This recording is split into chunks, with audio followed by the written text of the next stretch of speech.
So, und damit herzlich willkommen zu Maximal Minimal.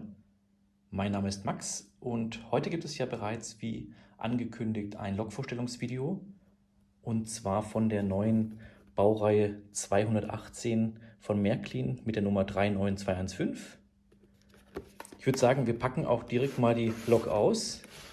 Ich habe ehrlich gesagt mir sie selber nicht mal angeguckt, also von dem her ist es für mich auch ein sozusagen das erste Unpack-Video dazu. Wie gewohnt, die Verpackung hat sich nicht geändert.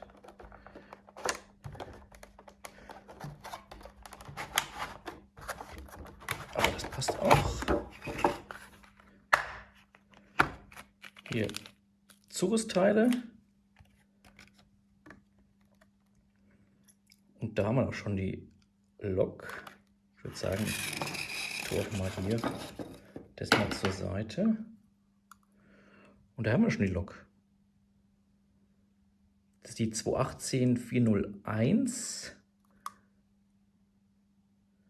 Oben sehen wir auf jeden Fall schon mal, was direkt auffällt, der hervorgehobene Lüfter. Und diesmal auch mit Maschinenraum-Inneneinrichtung. Man kann es ein bisschen erkennen. Da sieht man auf jeden Fall hier in dem kleinen Fenster auch schon so ein paar Leitungen.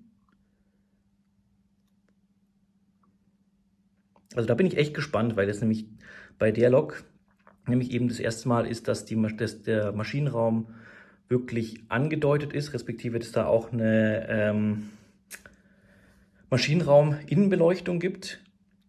Und sonst kennt man ja die 218er von Märklin, wirklich immer sehr, sehr solide Lok. Sehr robust auch, weil Metallgehäuse, also von dem her wirklich nicht verkehrt.